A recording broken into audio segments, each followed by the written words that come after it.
Hey guys, it's the Skate Doc. I'm back again with some more fun. Today I went and did some things. First off, surfing some grassy fields. There's some excellent fields out where I am. Nice little park, and it's pretty well maintained. The grass is about 5 to 6 inches long, and you can see it wrapping up there around the wheel and the bash bar. But overall, no problems with power here. You can feel a little bit of drag with the grass, obviously, and you're not going to coast anywhere at all. But it soaks up those gopher holes and some of those small little ditches and stuff like that with ease. Absolutely a dream to ride across this. On my other board, the bushings are a little looser, so you can see the wheels on this one are jittering. On my other board, the wheels jitter around all over the place. It can throw you sometimes.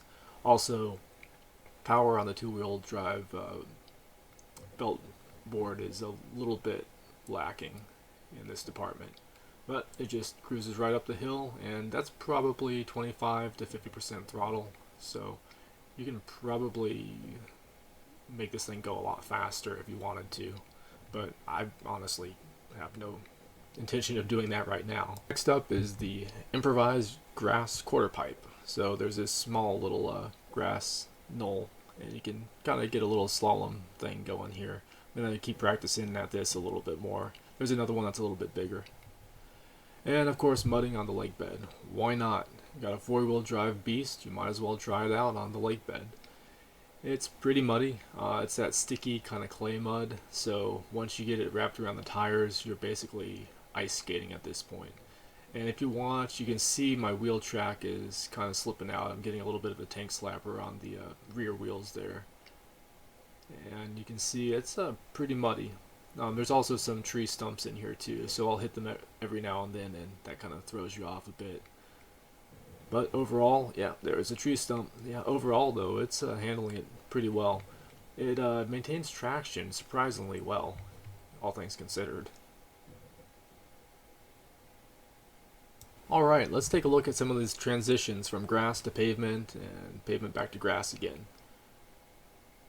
So this is back out there at the same park, and kind of working with the camera angles on this, so my apologies, but look at that transition. Like, I honestly don't feel it going from the grass to the pavement. There's a noise change and a little bit of an efficiency pickup, so I can feel the throttle a little bit more responsive, and it's not as slow, sluggish, because there's no drag from the grass. But transitioning back over to the grass, you don't get that drag that you might with another board that would kick you from it. You just cruise right in. There is a little bit more of a power requirement, but it's minimal and you don't even think about it. Alright, let's do a quick damage assessment after I knocked it around a little bit. Did some aggressive trail riding, and you can see the skid plates are definitely torn up. The ESC cover housing has a couple scrapes on it, but nothing terrible. It's handling itself pretty well. Alright, let's do a hill climb about 35 degrees, up in wooded area with leaves. It rained earlier, so it's a little wet out, so there's going to be some tank slappers and definitely some skidding around. And this is not sped up at all. This is real-time footage, so you can see she's got the power. She can manage it. I'm just a little gangly, so you can see though there is a little bit of mismatch in the tracking. You can see that back slide out every now and then, and that's what you can kind of expect on wet terrain and leaves.